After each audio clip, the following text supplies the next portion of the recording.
Glória a Deus. Quando você vem para o culto, você ora primeiro? Você já vem na direção dizendo: Senhor, hoje é o dia que o Senhor vai me abençoar? Você já vem assim? Porque é isso que nós precisamos aprender. Pastor Márcio falou aqui, quando ele prepara a terra, coloca a semente, ela frutifica naturalmente. Não é porque você é sábio, não é porque você é inteligente, porque a terra já tem as propriedades necessárias para que a semente possa germinar. Então nós estamos aqui nessa fé, que a gente vem para o culto porque sabe que Deus emana a sua glória, distribui a sua bênção, e Ele não fica olhando muito, para ser sincero, se você é tão certinho ou mais ou menos certinho. Ele vai pela misericórdia. Buscar-me-eis e me achareis, quando me buscares de todo o vosso. Você pode ter dificuldade, você pode às vezes sofrer, você pode às vezes nem conseguir ser muito leal em tudo, mas tem uma coisa: se você fizer isso com garra, com força, com amor, a força dele te levanta, te estabelece e te coloca numa posição privilegiada. Então é muito importante que você se posicione assim, que você se defina assim, que você já de manhã fala: Senhor, hoje é quarta-feira, hoje tem a série 12 por 12, eu estou indo lá para ver as tuas bênçãos acontecerem de uma forma especial. Eu estou indo lá porque eu quero te adorar, porque eu quero dizer que só o Senhor é Deus, porque eu creio nos teus milagres. Você crê, não crê? Fala a verdade. Eu digo que a gente tem algumas possibilidades. A gente pode de repente estudar e talvez ser um grande profissional ou não, mas quando a gente fala de Deus, é algo que já é. Ele é. Ele não depende de nós para ser. A gente depende de uma porção de situações para ser, mas Ele não, Ele é. Por isso que quando a gente vem para cá, a gente vem numa constatação, numa convicção, numa determinação, porque a gente já crê que Ele pode todas as coisas e que a Ele nada pode ser impedido. Então a vitória é sua. Diga: a vitória é minha, porque Ele me amou. Quem te amou? Jesus. Ele deu a vida dele pela sua vida. Caramba, se eu não puder acreditar nisso, eu não acredito em mais nada na minha vida. Ele é realmente fantástico, amoroso, caloroso, cuidadoso, zeloso. Ele tem um amor por você fantástico. Olha, acho que a gente mesmo não ama a nós mesmos como Ele nos amou, né? A gente mesmo não consegue olhar para o espelho e dizer assim: love, como eu love you, como eu amo você. Você olha para lá, você nem acredita, né? Você fala assim: o cara é bonitinho, mas não é legal. Não, às vezes eu gosto de mim mesmo, às vezes não gosto. A maior parte das pessoas fala isso. Não, tem dia que eu estou me amando, mas tem dia que eu não me gosto. Por quê? Porque nós temos comportamentos que são humanos. Ele não, Ele é Deus, onipresente, onipotente e onisciente. Quando? De manhã, e de tarde, e de noite, e no feriado, e no dia que choveu, e que fez sol. Você entendeu? Ele pode todas as coisas. Ele é. Nós às vezes somos, mas quando eu me agarro nele, eu recebo dele a manifestação do ser, do estar, do poder, do realizar. Por isso que eu não posso andar sem ele. Amém? Nunca ande sozinho, ande sempre muito bem acompanhado. Pai, Filho e Espírito Santo. Muito bem acompanhado, porque às vezes a gente confia em alguém, né? Mas no meio do caminho alguém te abandona porque apareceu um ladrão, ele corre mais rápido que você. Não é assim? Ele te ama, mas na hora que vê a situação ele sai correndo. Eu lembro que eu tinha meu irmão mais velho, pessoal, mas o dia que o cachorro correu, todo mundo correu e eu fiquei, o cachorro pegou aqui na parte traseira, na glútea, né? Ficou pendurado em mim. E aí depois eles voltaram lá para bater no cachorro para ele soltar. Mas todo mundo correu na frente, eu era o menor, fiquei para trás. Então a gente fala assim: ama, mas é humano, falha. E Deus não falha. Então agarra nele, fala: a partir de hoje agarrado nele. 12 por 12, nós estamos no terceiro dia, falando agora se vai chegar o mês de março. Eu já estou olhando que janeiro já deu certo, fevereiro já deu certo, e eu estou olhando agora para março, que vai dar certo também. E eu coloquei como tema aqui: atravessar para possuir. Diga: atravessar para possuir. Isso é forte, né? Josué capítulo 3, olha o que ele fala aqui, deixa eu ler aqui para você. Josué 3:1. Levantou-se, pois, Josué de madrugada, partiram de Sitim e vieram até o Jordão, ele e todos os filhos de Israel, e pousaram ali antes que passassem. E sucedeu ao fim de 3 dias que os príncipes passaram pelo meio do arraial e ordenaram ao povo dizendo: quando virdes a arca do concerto do Senhor vosso Deus e que os sacerdotes levitas levam, parti vós também do vosso lugar e seguia. Haja contudo distância entre vós e ela, como a medida de 2.000 côvados, e não vos chegueis a ela, para que saibais o caminho pelo qual haveis de ir, porquanto por este caminho nunca passaste antes. Disse Josué também ao povo: santificai-vos, porque amanhã fará o Senhor maravilhas no meio de vós. E falou Josué aos sacerdotes dizendo: levantai a arca do concerto, passai adiante deste povo. Levantaram, pois, a arca do concerto e foram andando adiante do povo. E o Senhor disse a Josué: este dia começarei a engrandecer-te perante os olhos de todo Israel, para que saibam que assim como fui com Moisés, assim serei contigo.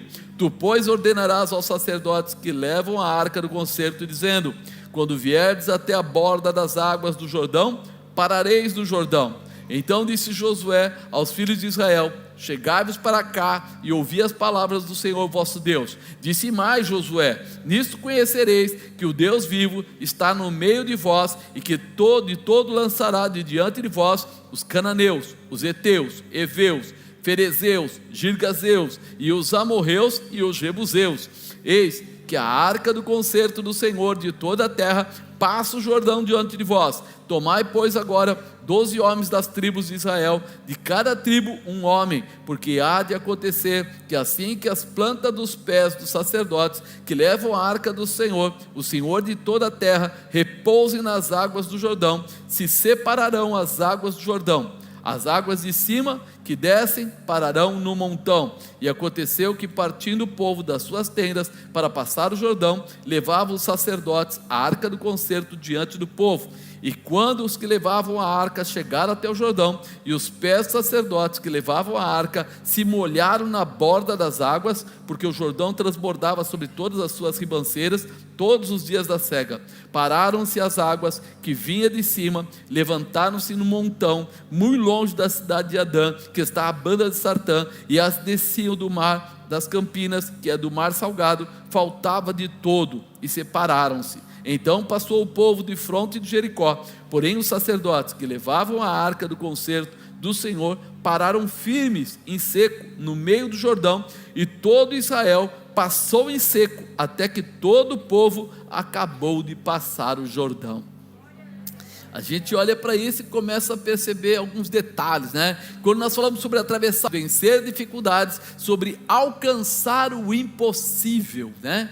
A gente está falando sobre isso, na linguagem comum, coloquial, aí o Jordão quer dizer impedimentos, bloqueios, adversidades, né? Quando eles falavam atravessar o Jordão, eles estavam falando sempre de vencer uma grande dificuldade, uma grande adversidade. Então nós gostaríamos de falar um pouco de como nos posicionarmos para conseguirmos atravessar em meio ao Jordão nas nossas vidas, né? Porque tem um monte de Jordão na vida da gente, não tem, irmão? Fala a verdade, todo dia tem um, não tem? A gente fala que não, mas todo dia aparece um Jordão aí, né? Parece um problema, uma dificuldade financeira, alguém que se levanta, uma enfermidade, ou falta de emprego, sei lá, N coisas acontecem, né? Então atravessar sobre os nossos problemas, dificuldades, às vezes nos assustam, outras vezes nos preocupam. Quantas pessoas travam, literalmente travam, quando aparece um problema, né? É uma situação que a gente tem visto tanto nos dias de hoje, né? O pessoal com síndrome de pânico, às vezes com baixa autoestima, dá depressão, dá aquelas coisas todas. Mas isso nunca existiu? Sim ou não? Sim, mas não era em quantidades. Por que eram em quantidades menores? Porque as pessoas estavam tão ocupadas que eles tinham pouco tempo para poder avaliar esse tipo de coisa. Você já viu no passado, fala da sua mãe lá, da sua avó, se ela tinha tempo para pensar em outra coisa que não fosse fazer as coisas andarem? Eu lembro da senhora minha mãe, né? que a gente de manhã acordava, ela já estava acordada fazendo café, tanto para o meu pai quanto para o meu irmão mais velho lá, e aí ela ia lá e me acordava e falava: Marcos, eu falava: o que foi, mãe? Qual é o barato aí que está acontecendo? Levanta e vai buscar o pão. E eu falava: peraí, mãe. Eu falava: levanta e vai buscar o pão agora. Então eu vou escovar o dedo. Não vai não, você já está atrasado, sai correndo. Aí eu saía, né, porque é só uma roupa rápida, eu saía disparado, garoto, né? Ia correndo até a padaria, chegar na padaria, já o cara até já sabia, né? 10 pãezinhos, 2 litros de leite. Naquela época era garrafa, né?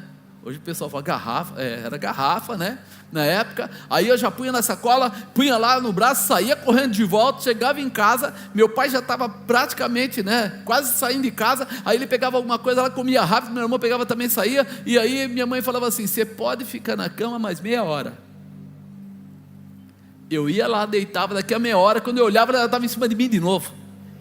Já passou uma meia hora. Eu falei: mas não é possível. Que relógio. Aí ela: levanta, agora vai tomar banho, vai não sei o que, vai não sei o que lá. E aí ela ia correndo, e às vezes nessa loucura, eu lembro que de terça-feira, marcou minha cabeça, era dia de feira, perto de casa. Então ela falava assim: você levanta e já vai se arrumando, toma banho, porque eu vou à feira e volto. E ela ia na feira tão rápido com aquele carrinho maluco dela, e ia para lá e comprava as coisas, punha no carrinho, voltava, e quando chegava em casa, se eu não tivesse trocado, o bicho pegava. Mas como é que ela conseguia fazer isso tão rápido? Ela já voltava, já separava as coisas, arrumava a casa, fazia comida e blá blá blá e não sei o que, e conseguia controlar cada um de nós. Os filhos todos, ela sabia o que praticamente a gente pensava. Eu olhava para ela, ela falava assim: não adianta olhar com essa cara, vai e faz. Então ela sabia o que eu pensava, né, irmão? Ela adivinhava. E ela tinha assim: eu vou fazer alguma coisa aqui, está fazendo comida, algum negócio, ela fala assim: pega o caderno que eu vou tomar a lição. Ela estudou só o primário, até a 4ª série lá, como a gente falava. Como é que ela tomava lição da gente? De gente que estava já no ginásio. Mãe era um negócio fantástico, né? Ela pá. E se eu contar coisas que ela fazia, você vai ficar maluco. A camisa do meu pai, ele não tinha muita grana na época, e esgarçava, e nessa época ele era contador. Então a camisa era branca, se usava camisa branca, se usava gravata, e ele usava um chapéu, e tinha toda aquela terno, aquelas coisas, né? Aquele negócio que prendia no braço, né? Aquelas coisas lá.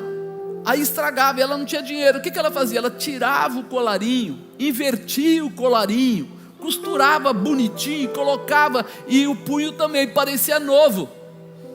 Dava para uma pessoa dessa pensar em depressão? Depressão, ela falava: quem é esse cara? Se for, manda vir aqui que eu resolvo o problema dele. Não dava, irmão. Era atividade, né? Aquela coisa: vamos fazer isso, fazer aquilo, é bronca num, puxa a orelha do outro, vai lá, fala com a vizinha, não sei o que, papapá. A gente começa a perceber que hoje nós estamos muito cansados de fazer pouco. É verdade, porque nós não entendemos que tem coisas que trazem alegria. As mães se sentiam satisfeitas em cuidar dos filhos, elas sentiam prazer. E minha mãe tinha 4, acho que 5, né? Meu pai também era meu filho, né? Eu nunca vi ela falar assim: ai, por que eu fui ter 4 filhos? Nunca. Porque ela sentia prazer, e ela tinha determinação. E até meus irmãos atingir maioridade, eu nunca vi um deles voltar para ela e dizer assim: quem a senhora pensa que a senhora é? Antes de falar isso, já tinha levado um tapa na boca. Eu vou te mostrar quem eu sou. Então nós tínhamos respeito desde pequenininho até ficar velho. Respeitava a mamãe e o papai, porque não existia essas brechas que vai dando, e a coisa vai se perdendo, e os filhos acabam sendo educados pelo vizinho, pelo primo, pela televisão, por qualquer outra coisa, pelo professor na escola. Nós perdemos essa visão. Então peraí, vamos voltar aqui. As dificuldades, elas aparecem, mas nós estamos precisando voltar a entender como é que se lida com as dificuldades. Nós precisamos prestar atenção que o Jordão, ele existe, mas o Jordão com Deus, ele se abre. Nós nem percebemos isso. A gente está tão ligado no dia a dia, na força física, na sabedoria humana, que é uma porcaria, que a gente esquece que aquela mulher do fluxo de sangue tocou lá e foi o quê? A irmãzinha, a filha do Roger, recebeu um diagnóstico terrível. A gente ficou clamando em casa lá também, e todo mundo clamando, os amigos aí, os pastores, os irmãos, e de repente ela volta aqui e diz: ó, Deus fez um milagre. Mas o médico disse, o médico estudou 11 anos, depois fez mais isso, mais aquilo, e ele disse isso. E aí Deus falou assim: não. Pronto, mudou tudo.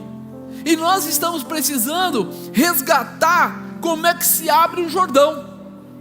Nós estamos precisando resgatar qual é a bênção que faz o céu se abrir e descer maná do céu e sair água da rocha.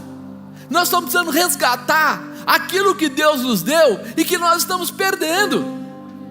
Que o amor que o Senhor manda o homem e a mulher ter um pelo outro, não é um amor de aparência, porque hoje está tudo muito ligado ao físico.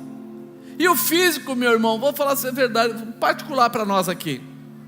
Quando eu era jovem, meu cabelo não era assim não, era tudo escurinho, e também não tinha os pés de galinha. Você pode não acreditar, as moças falavam que eu era bonito.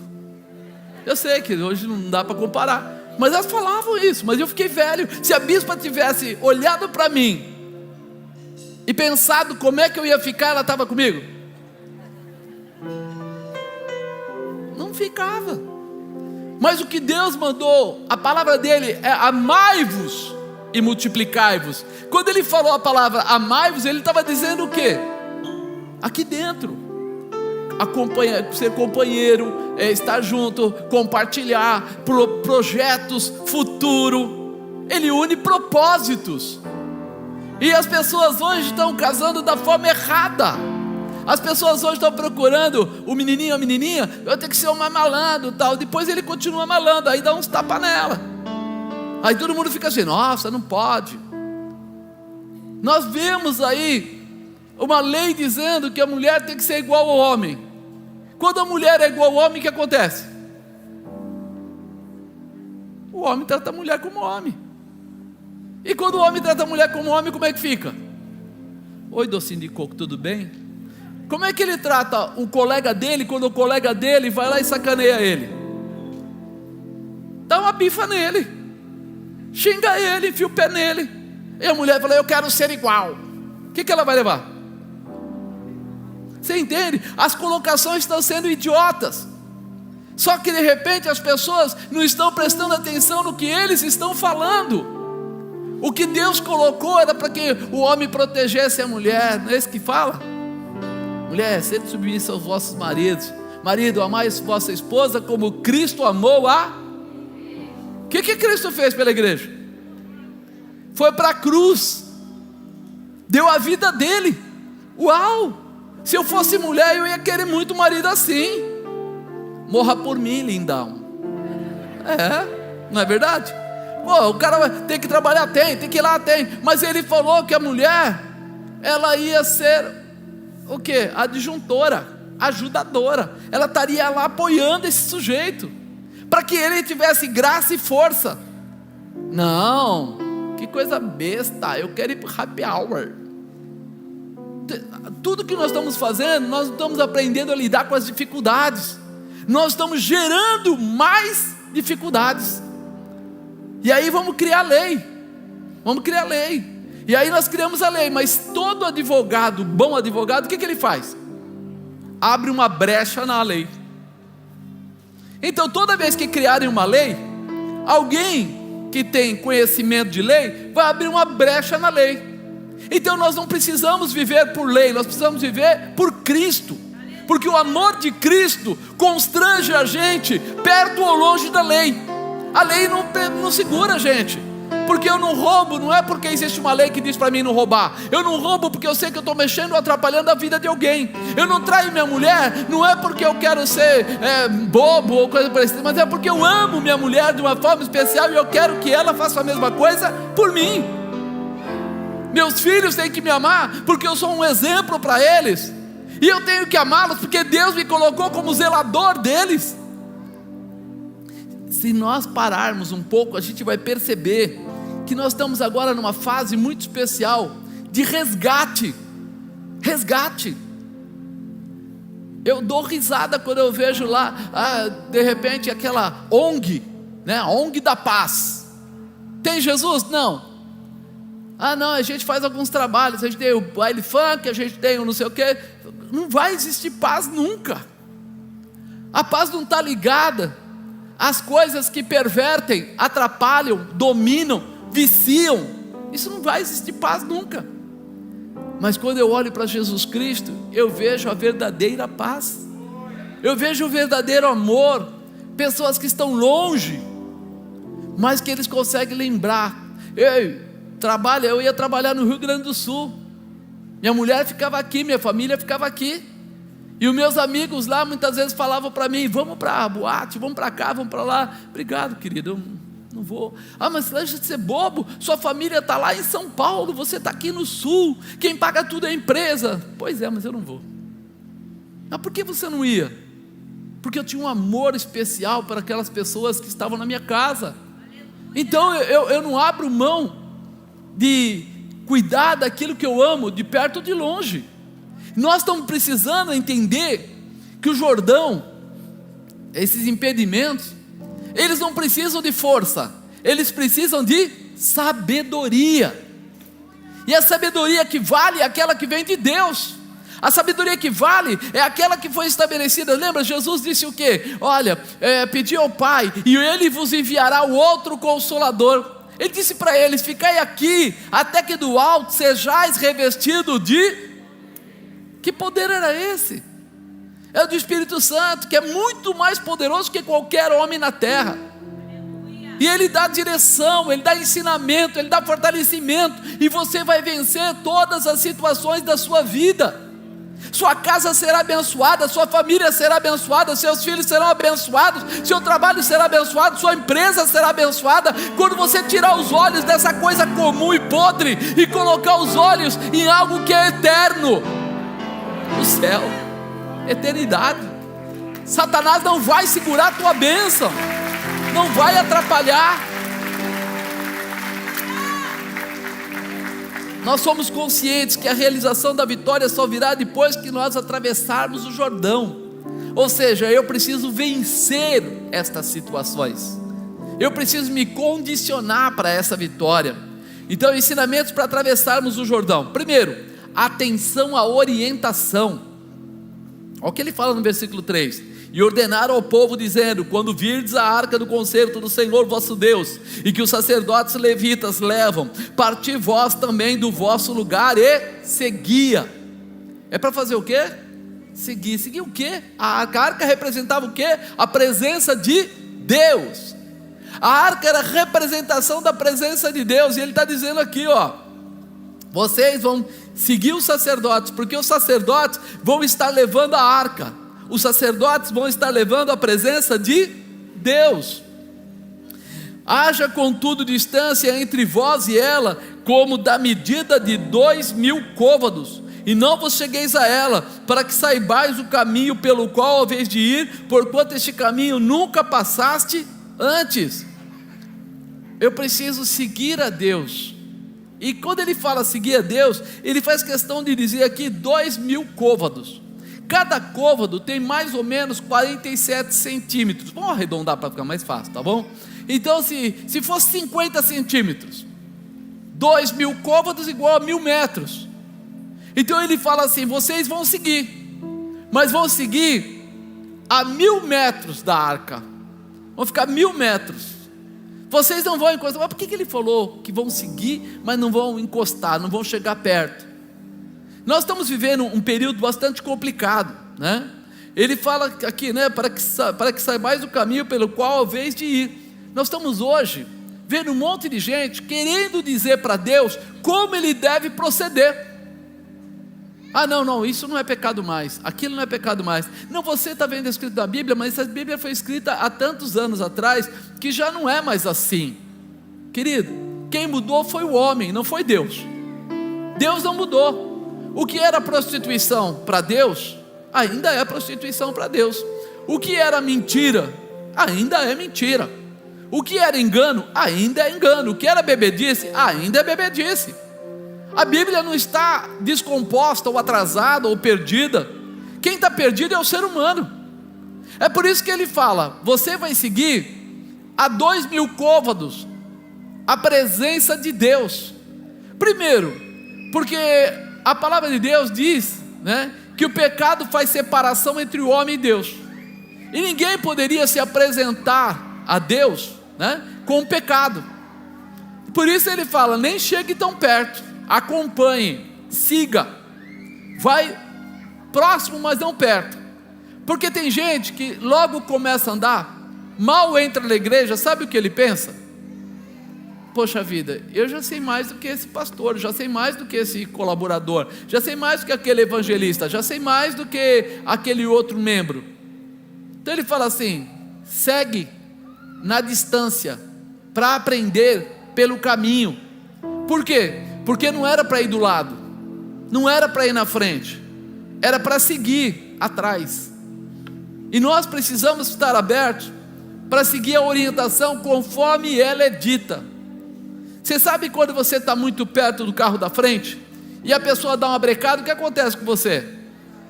Você bate. Por que você bate? Porque você não guardou a distância.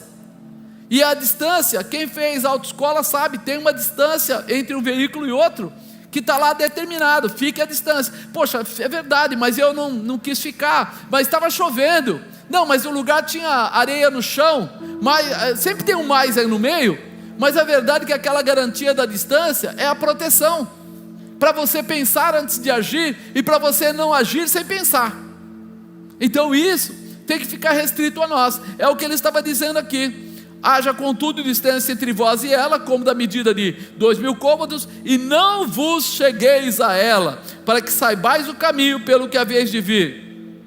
Você tem que ir por um caminho, é seguir. Não é, mas está demorando tanto, eu vou me antecipar. Fala a verdade, querido. Quantas vezes você não quis esperar Deus falar? Silêncio, hein?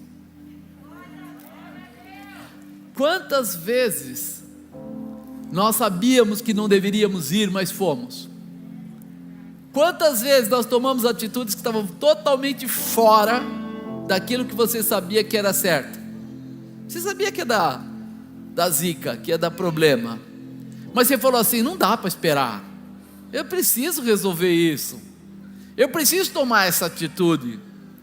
Você acabou perdendo a visão do que é obedecer.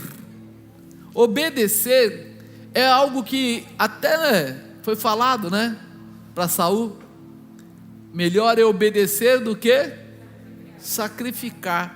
Por quê? Porque ele, quando achou que o profeta Samuel estava demorando, ele tomou a atitude dele mesmo e sacrificar. Só que ele não era sacerdote, e ele não tinha essa honra, Deus não deu a ele essa honra. E aí ele não se purificou, ele não se preparou, e ele simplesmente achou assim: se alguém tem que sacrificar, sacrificou mesmo. E aí o que acontece? Deus ficou indignado com o comportamento dele. Por quê? Porque ele não levava a sério as orientações de Deus. Mas puxa vida, ele sacrificou, é verdade, mas não era para sacrificar. Primeiro era para ele obedecer. Será que está falando com o seu coração? Quantas vezes você não obedeceu? Você preferiu fazer as coisas tipo: mas eu sei, mas eu entendo que é assim. Não, você desculpa, mas eu não vou deixar passar. Você tem que perdoar, eu não perdoo. Você tem que esperar, eu não espero. Era o momento de você ficar calado, mas você tinha que falar. E nós estamos tomando atitudes que não estão de dentro da palavra de Deus. Então, se eu quero atravessar o Jordão, a primeira coisa, eu tenho que ter atenção à orientação. Siga a Deus, não passe na frente dele, não queira ficar do lado, porque você vai se perder no meio desse caminho e não vai atingir o seu objetivo, né? É muito importante que você saiba que o caminho pelo qual há vez de ir, pelo caminho pelo qual há vez de ir, nós precisamos estar mais, como é que eu vou dizer assim, mais disponíveis para aprender, para errar menos. Porque se eu pergunto para as pessoas, por quanto tempo você lê Bíblia por dia? A maior parte do pessoal diz assim, é que não dá tempo. E aí eu pergunto, e você é cristão? Ele diz, eu sou.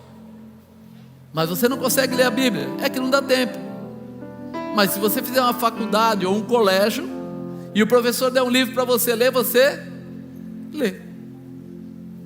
Mas a Bíblia, que é a tua regra de fé e prática, que deveria estar patente no seu coração, você diz que não tem tempo.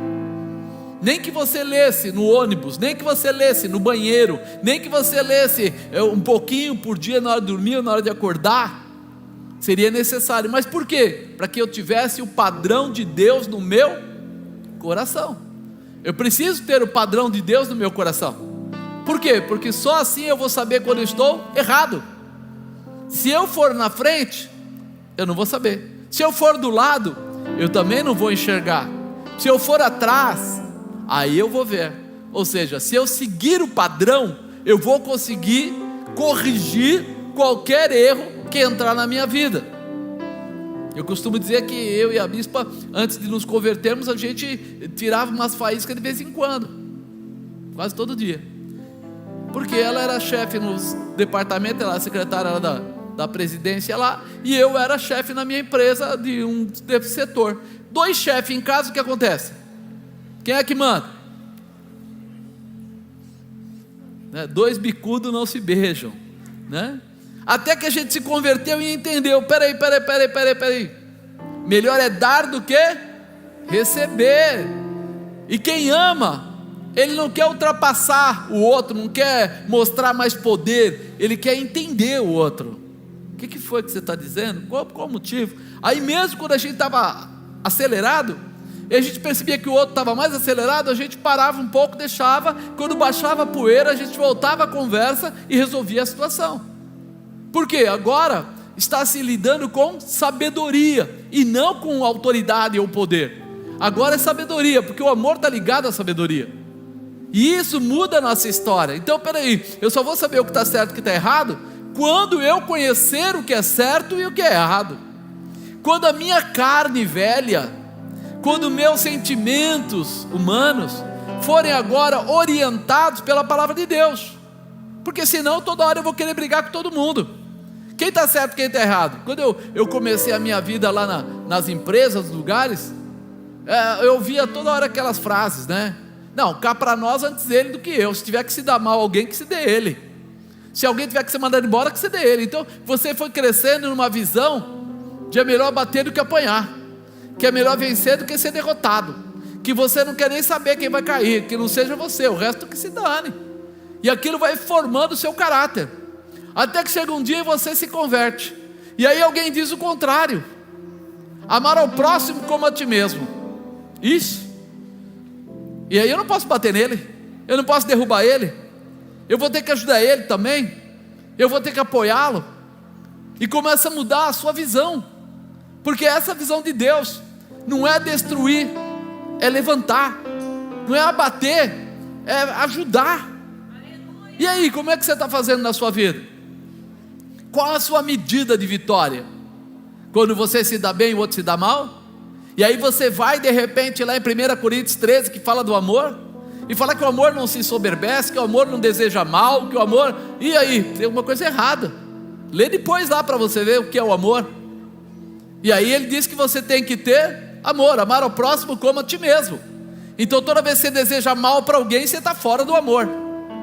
Nós precisamos de entender por que nós temos que ficar atrás, que é para enxergar Jesus e Ele ser o símbolo da minha vida, da minha vitória. Eu olho para Ele, sigo Ele e tudo vai dar certo. Ah, meu apóstolo, e se alguém me sacanear? Fica tranquilo, irmão, a porta que Deus abre, se você está com Ele, coitado de quem vier contra você. É verdade.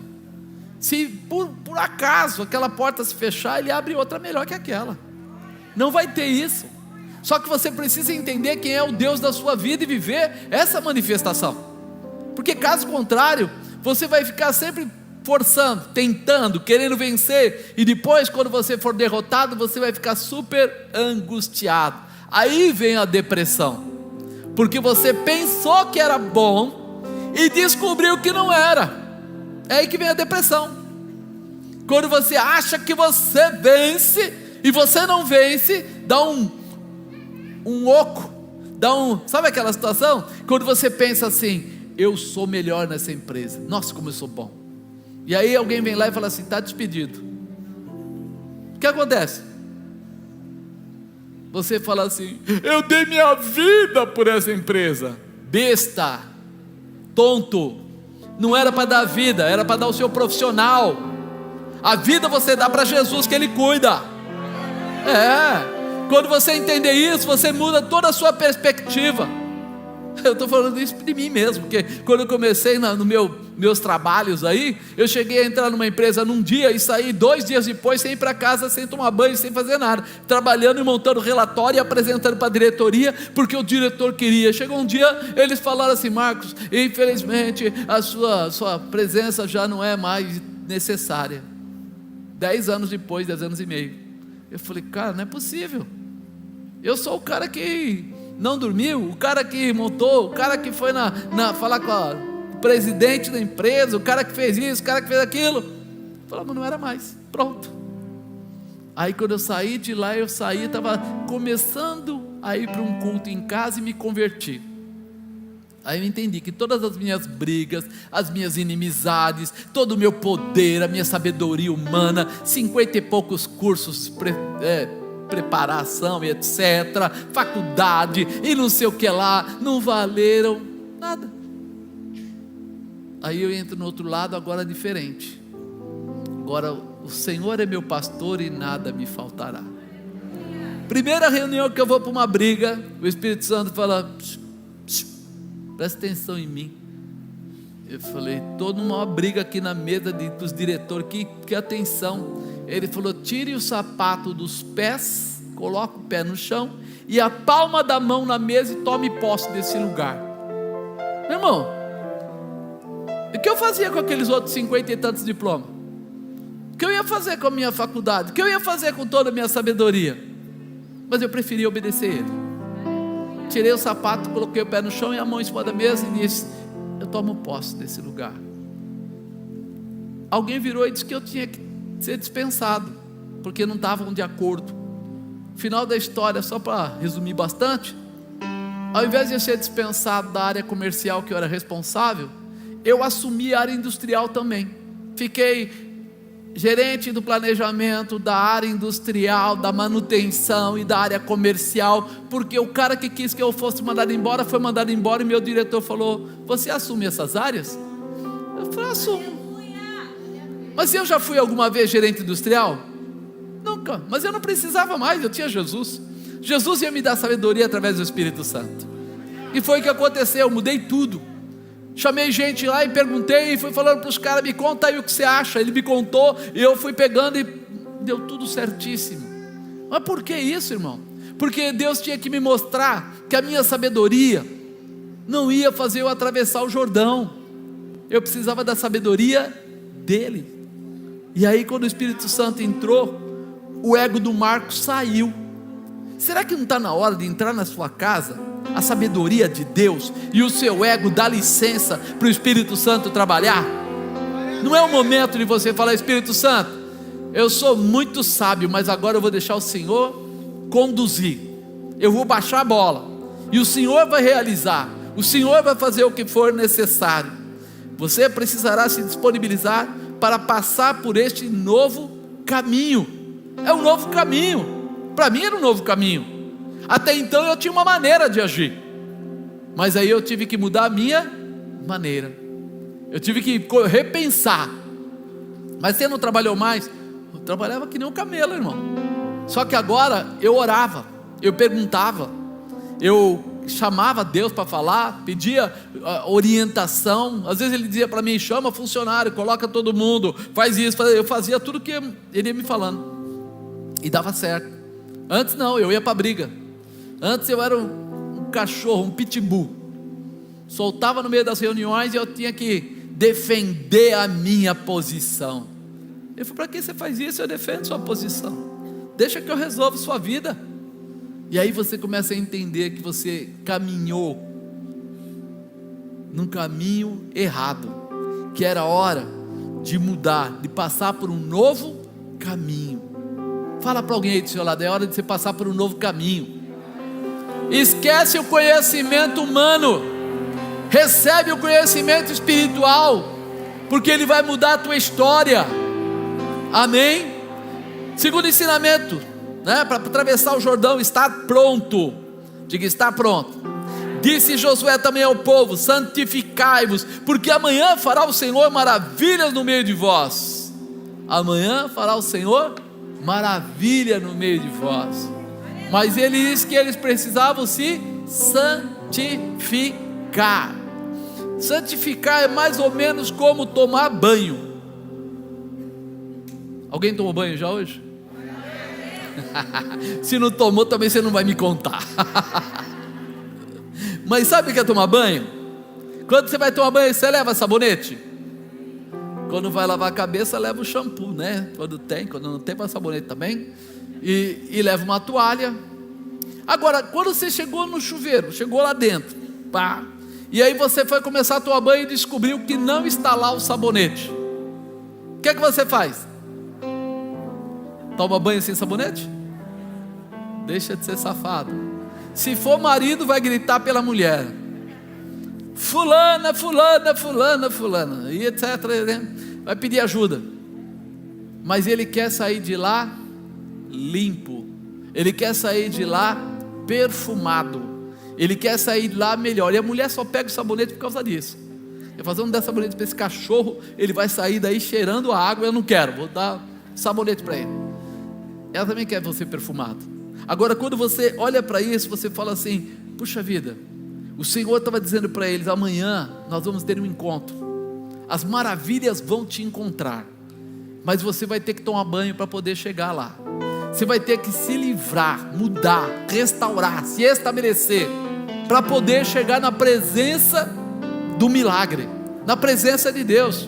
Ele está falando: santificado, porque amanhã o Senhor fará maravilhas no meio de vós. Se eu dissesse para você que amanhã você está indo viajar para Dubai, vocês gostaram, né? Não, vou mudar. Amanhã você está indo para a Praia Grande. Brincadeira. Aí você já fica pensando desde hoje: quem é que consegue dormir pensando que amanhã, 7 horas da manhã, vai ter que estar no aeroporto com o seu passaporte na mão, sua mala, né? Indo para uma viagem dessa? Você vai estar animado. E se eu disser para você que amanhã Deus vai fazer milagres na sua vida? Você vai dormir tranquilo? Você não vai tentar fazer coisas novas? Fala a verdade. É interessante, por mais pobre que a pessoa seja, quando ele tem uma viagem amanhã ou depois, nem que ele vá na loja mais humilde, ele compra uma cueca nova, ele compra uma meia, ele compra, a mulher compra calcinha, faz qualquer coisa, ela compra os trecos, né? Põe shampoo lá, parece que não vai ter shampoo lá onde ela vai, né? Então ela compra shampoo para levar, né? Aquela, não é verdade? Quantas vezes eu vou falar para a dona Bispa: querida, isso pesa na mala, a gente só pode levar 23 quilos, deixa para comprar isso lá. Mas esse shampoo é aquele que eu uso. Parecia um filho, né? Mas lá tem, na América tem isso também e tal. Bom, quantas vezes chega lá, tem que abrir a mala, tirar coisa, pôr na outra, fazer aquelas bagunças, né? Mas tudo bem. De repente você fala assim: peraí, se eu vou me santificar hoje, para amanhã ser abençoado, vale a pena ou não vale? E por que você não procura santificação? Glória a Deus. Você viu que um crente já falou glória a Deus. Sabe o que quer dizer isso? Que nós só acreditamos naquilo que nós ouvimos das pessoas, mas a gente não acredita naquilo que Deus já falou para a gente. Porque Deus já falou que Ele é o teu pastor, que Ele vai te abençoar. Ele já falou que teu Deus, segundo as suas riquezas, suprirá todas as vossas necessidades em glória. Então peraí, se é para Ele, eu deveria falar: eu me santifico sim. E o que quer dizer se santificar? Tirar tudo que não seja higienicamente, vamos dizer assim, espiritualmente. Ou seja, o pecado não deveria estar na nossa vida. É isso que ele está dizendo: se santifique, porque amanhã Deus quer fazer maravilhas no meio de nós, e para Ele fazer as maravilhas, Ele gosta de encontrar pessoas santificadas. Será que não é um momento de nós pensarmos: olha, eu tenho um Jordão para atravessar por dia, cada um tem os seus problemas, eu não vou nem quantificar, mas você tem os seus problemas, e amanhã você quer que esse problema seja resolvido. Então a melhor coisa hoje, para ter um encontro amanhã com o milagre de Deus, é estar santificado, é estar higienizado, é estar posicionado. Por quê? Porque a boca fala que o coração está, e se eu estiver santificado, é sinal que o meu coração está santificado, ele está purificado. A minha fala com Deus será uma conversa de intimidade, de amor, de respeito, de honra, de conhecimento, de plenitude, de poder, de autoridade. Eu preciso entender que essa mudança, ela me faz bem. Eu preciso estar pronto. Quem quer um milagre amanhã? Eu profetizo que amanhã você vai ter um milagre. Eu profetizo que você vai passar no corredor aqui hoje, vai sair do outro lado totalmente renovado, preparado, estabelecido, e que Deus vai colocar na sua mão aquilo que você está pedindo. Não importa o que seja, Ele vai realizar para a glória do nome dEle. Amém? Então nós precisamos mudar isso. Deus quer realizar coisas tremendas, mas será que nós estamos prontos para fazer a parte que cabe a nós, para que Ele faça a dele? Você viu que o pessoal fica silencioso rápido demais. Cutuca a pessoa do lado e fala aí: santificai-vos. O Senhor quer fazer milagre na sua vida. Nós precisamos viver. Deixa eu explicar para você. Nós hoje vemos muitas pessoas com o rostinho triste, muitas pessoas com medo, com dúvida, com incerteza. Não é para isso que Deus criou você, não. Deus criou você para ter um sorriso nos lábios, porque o sorriso nos lábios declara que eu estou feliz, que está legal. Mas apóstolo, mas e o Jordão que eu tenho que atravessar? Santificai-vos, porque amanhã Ele vai fazer maravilha no meio de vós. E quando eu falo de santificai-vos, eu também falo de confiar, de acreditar. Então o teu sorriso é uma declaração de que você confia e acredita, que não importa o que aconteça, esse filho, ainda que esteja aprontando, Deus colocou na sua vida. Agora você vai ser o zelador, vai fazer o melhor, e ele vai ficar bem. O marido vai ficar bem, a esposa vai ficar bem, a sua casa vai ficar bem. Seu trabalho, a minha empresa está numa dificuldade, entrega os teus caminhos ao Senhor, confia nele, e o mais o Senhor o fará. Sabe, chega: Senhor, essa empresa aqui, o Senhor me colocou, o Senhor disse que era bênção, se não for, arranca e me dá outra, porque eu quero a bênção. Confia no Senhor, é importante. Terceiro ensinamento para atravessarmos o Jordão: viver na presença de Deus. Diga: viver na presença de Deus. Quantas vezes você fala com Deus por dia? Deus, eu não estou aguentando mais. Deus, eu estou precisando. Deus, me dá. Isso é conversa? Se minha mulher conversasse assim comigo, eu doava ela. Brincadeira, não dou não, viu? Brincadeira. Mesmo assim eu não dou, pode falar. E acontece o seguinte, irmão: Deus está querendo ter conversas com você um pouco mais profundas, né? A gente pode falar com Deus sobre nossos medos, nossas dúvidas, mas você tem que falar com Ele o quanto você o ama. Você tem que falar para Ele o que você gostaria de estar fazendo com alegria. Senhor, me ajuda. A área que eu gosto na igreja, né, é ajudar pessoas, sei lá, no social, evangelizar, ajudar a criança. A pastora Pamela, ela fica tão feliz com cuidar das crianças, que às vezes tem coisas que ela comenta que eu arrancaria meus cabelos, e ela fala, mas é criança, né? Eu falo, meu Deus, para mim se fosse um leão era mais fácil. Mas por quê? Porque ela ama, ela gosta. E dentro de uma igreja, não 4 paredes, mas uma igreja, eu digo, o corpo de Cristo, tem tanta coisa para a gente fazer, querido, tantas coisas para a gente realizar, que nós muitas vezes não estamos permitindo, ou se permitindo, que Deus nos dê alegrias, que nos traga satisfação, que faz com que a gente viva, sabe, dia após dia pensando naquilo, gerando aquilo. Você já viu uma mulher quando ela está grávida e ela queria ter o filho? Como é que ela fica? Primeiro mês, você olha para ela, não tem nem barriga, e ela fica passando a mão na barriga, você pensa que é gases, tanto que ela passa a mão, mas ela fala, não, estou assim, sentindo tal. Depois ela fala que tem uma borboleta dentro da barriga, né? Ai, tem que ter uma borboleta aqui dentro, não sei o que e tal. Aí depois começa a crescer, aí fica daquele tamanhaço, né? Entorta, enverga e vai até o fim. E é tão feliz porque nasceu o bebê, e aquela coisa toda é uma satisfação, porque ela tinha o desejo de ter o bebê, a criança, o filho. Se nós começarmos a pensar que cada projeto com Deus é um bebê novo que vai nascendo, nós vamos começar a perceber que Deus tem muitos filhos para alegrar nosso coração. Pode ser uma empresa, pode ser de repente a sua casa, pode ser filhos, pode ser filhos espirituais, pode ser treinamento e tratamento para pessoas que precisam. Quantas coisas nós podemos fazer, até mesmo, você vê o Wesley fica aqui às vezes tirando foto, filmando. Então, quantas áreas existem para você se alegrar na presença de Deus, e nós estamos perdidos no meio disso tudo.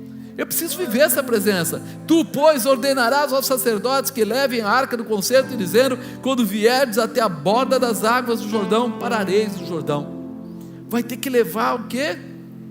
A arca do concerto. A arca não podia ser levada de outra forma. Você lembra quando Davi quis fazer um método novo de carregar a presença de Deus? Ele mandou colocar em cima de um carro novo, um carro de boi novo. Mas o carro de boi foi andando, passou no buraco, sacolejou lá, né? E aí a arca quis cair. Aí um rapaz por nome, um sacerdote por nome de Uzá, ele foi lá e tocou na arca. Quando ele tocou na arca, o que aconteceu? Caiu um raio do céu e rasgou ele ao meio. Uau! E aí Davi ficou assustado. O que aconteceu? Né? O carro era zero. O que aconteceu? Né? Tava tudo, o boi era novo e bababá, aquela coisa toda. O que aconteceu? Que não era assim. A presença de Deus não se carrega de qualquer maneira. Não existe um jeitinho mais prático. Eu sei que crente gosta de falar, né? Deus sabe de todas as coisas. Aí ele faz coisa errada e depois fala, Deus sabe de todas as coisas. Ele se desculpa, mas não agrada a Deus. Tanto é que o coitado lá do Uzá foi pôr a mão na arca e não era para ter posto a mão na arca. Quando colocou, caiu o raio, já era. Deus quis mostrar o quê? Ei, a minha presença não se carrega de qualquer maneira. Ei, você diz que é crente, você diz que quer ser homem de Deus, mulher de Deus, que quer andar comigo na intimidade, não é de qualquer jeito. Tem uma forma especial de carregar. Ai, apóstolo, o senhor é religioso. O senhor, não, irmão, eu sou crente, é diferente. A verdade é que Deus é alguém tão especial, que Ele merece um carinho especial. Você já pensou? Vem aqui a mulher e diz, meu marido, ele me dá tapas, pá, não sei o quê. Ah, mas por quê? Eu pensei que ele ia me tratar com carinho, ele me bate. Não é uma coisa estranha? Mas de repente o cara é boxeador, gosta de bater, trata no boxe. É a mesma coisa com Deus. Ei, Deus, Ele é Deus. Nós somos seres humanos, mas Ele é Deus, Ele é Senhor dos senhores. Ele merece respeito, Ele merece honra, Ele merece o nosso amor especial. Nós vemos as pessoas tratando Deus como se Ele fosse cumprir um empregado novo. Nossa, sabe? É que nem a televisão, eu ligo, depois eu fico zapeando, né? Mudando canal, mudando canal, mudando canal, mudando canal. Por quê? Aí, esse daqui não tá bom para mim não. Mandou eu me cuidar. Não, esse aqui eu não gosto. Mandou eu não sei o que lá, esse aqui eu não gosto. Esse aqui eu não... Deus não é assim, irmão. A palavra dele é uma só. A verdade dele é uma só.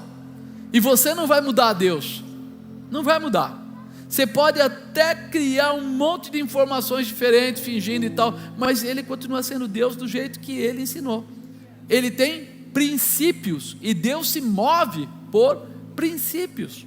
Princípio da honra, né? Princípio da obediência. Ele se move por princípios. E nós muitas vezes queremos dizer que não, mas essa é a verdade. Eu preciso viver na presença de Deus. Por isso que ele fala: ordenarás aos sacerdotes que levem a arca do concerto. Dos dois lados da arca tinham varais, tinham argolas. Aí eles colocavam aquela vara. Para o sacerdote carregar a arca, ele tinha que se santificar primeiro, e depois ele poderia carregar. Ele não podia ter contato com mulheres, na época não podia ter contato com mulheres. Ele não poderia ter feito alguma coisa, qualquer que fosse ela, errada. O sacerdote naquela época, irmão, não podia ter nem o nariz quebrado, nem um dedo quebrado. Isso era fisicamente, mas dava uma declaração de como Deus gostava das coisas todas certas. Jesus veio e tirou esse peso, vamos dizer assim. Mas se a gente prestar atenção, o nariz quebrado, o dedo quebrado, quer dizer o quê? Cuidado com seus pecados, seus enganos. Porque apesar de fisicamente Deus não olhar, Ele olha espiritualmente. Ele avalia. E muita gente está misturando tudo. O Senhor diz: vem até a sua dificuldade, trazendo junto a presença de Deus. Eles tinham que atravessar o quê? O que eles iam atravessar? O Jordão. E aí ele fala aqui: ordenará aos sacerdotes que levem a arca do concerto, dizendo: quando vierdes até a borda das águas do Jordão. Então, vá até o seu problema, chegue no seu problema, mas chegue com a presença de Deus. Se você quiser atravessar o seu problema, resolver o seu problema, leve a presença de Deus. É isso que ele está dizendo. Se você levar a presença de Deus, o Jordão não se sustenta, ele se abre. A presença de Deus faz a diferença. E isso é o que ele está querendo nos dizer aqui, porque Deus é a razão da sua vitória. Diga: Deus é a razão da minha vitória. Quarto ensinamento para atravessarmos o Jordão: receber o profético. Olha o profético aqui, disse mais Josué: nisto conhecereis que o Deus vivo está no meio de vós, e que de todo lançará de diante de vós os cananeus, heteus, heveus, ferezeus, gigarzeus, os amorreus, os jebuseus. Eis que a arca do concerto do Senhor de toda a terra passa o Jordão diante de vós.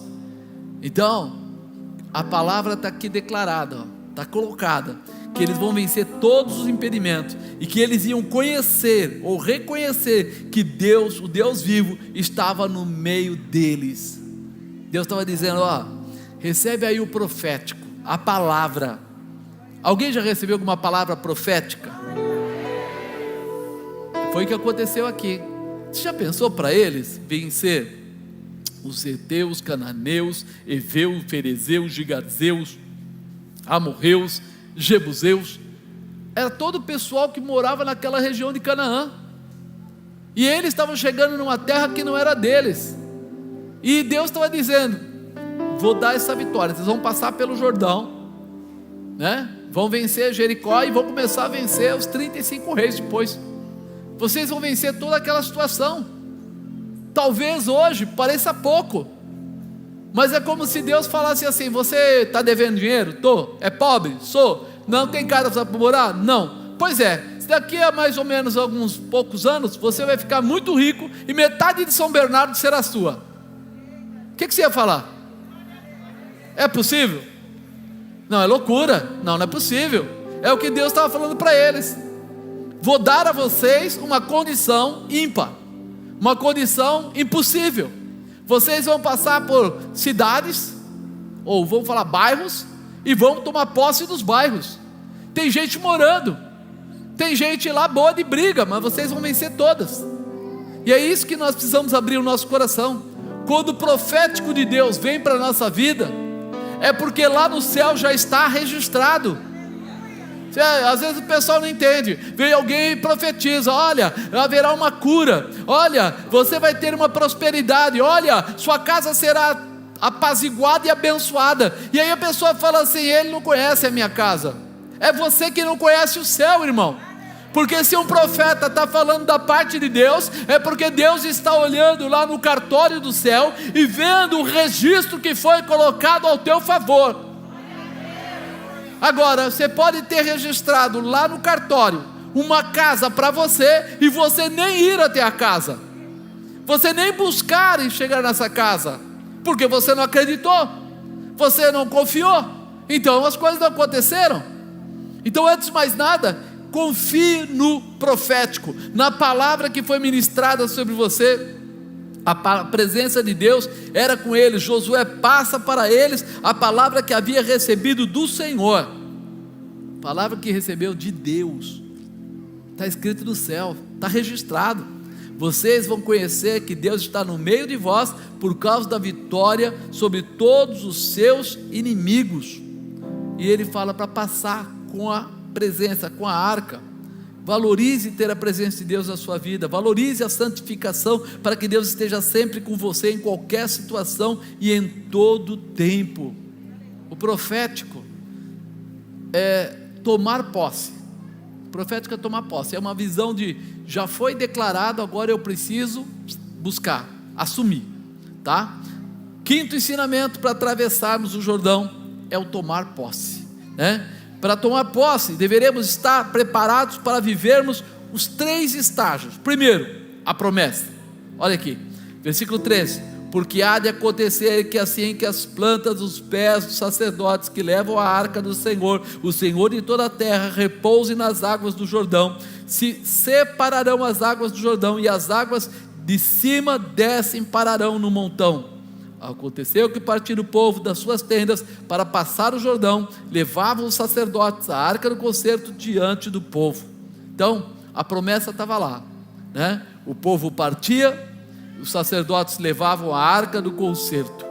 Eles estavam ali assumindo a promessa, porque ele falou: assim que os sacerdotes tocarem na água, alguma coisa vai acontecer.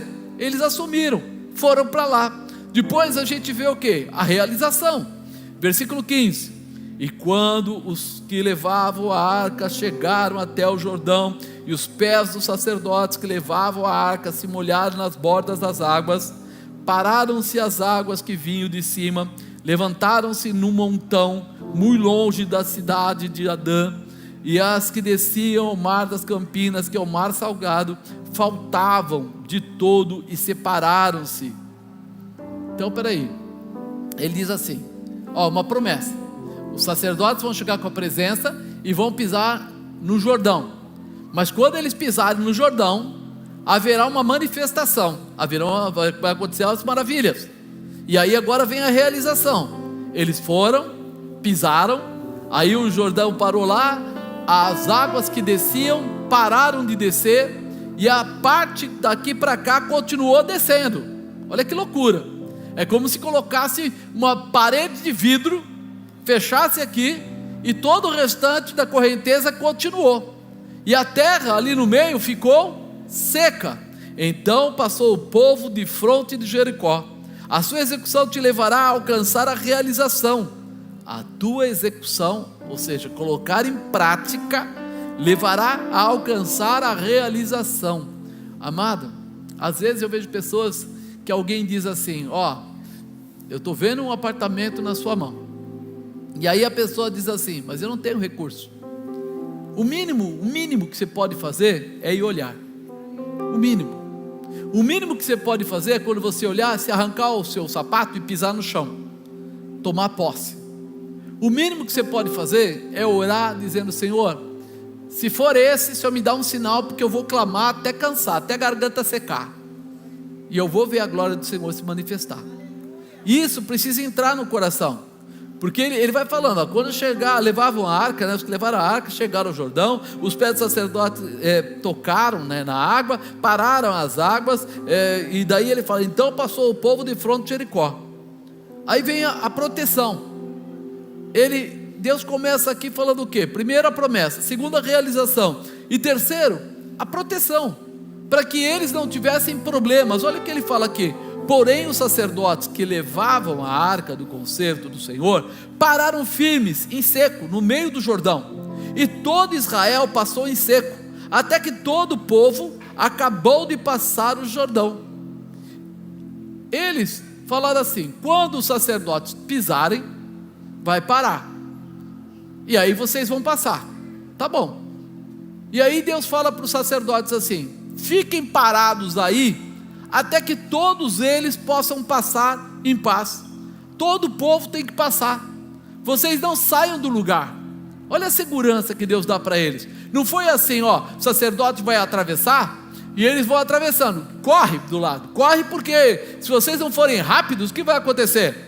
A água vai voltar, e aí cada um se vira. Não, os sacerdotes vão ficar com o pé lá, a presença de Deus vai estar viva naquele lugar, e as águas não vão retornar, a dificuldade não vai te pegar, os problemas não vão te afligir, porque tem em Kadesh que Abrou-se Bad Yacai, a tua garantia é a presença de Deus. Era a arca. Ele está dizendo assim: os sacerdotes estão lá manifestando a presença de Deus, para que a promessa que Deus fez para você aconteça. Então vocês vão atravessar em seco. Então a sua casa vai ser abençoada, sua família vai ser abençoada, seu trabalho vai ser abençoado. Por quê? Porque a presença de Deus está lá, está na sua casa. O Jordão, a dificuldade não vai te atrapalhar, não vai te barrar, não vai segurar aquilo que Deus já disse para você que vai acontecer. Hoje Deus está secando todos os seus impedimentos, para que você chegue até a sua vitória. Aceita isso, meu irmão. Santifica a tua vida, porque Ele vai fazer maravilha no meio de vós. E a maravilha que Ele fala é a presença dEle. Aonde Deus está, o mal tem que ir. A presença dEle vai trazer para você a condição de atravessar no meio da dificuldade, por maior que seja ela, com vitória. Eles atravessaram em seco, não molharam os pés, no meio de um rio largo, com muita água, e nada atingiu eles. É isso que Deus quer dar para você hoje. Então a primeira coisa para você entender e assumir é que o Senhor hoje te dá a capacidade de atravessar para possuir.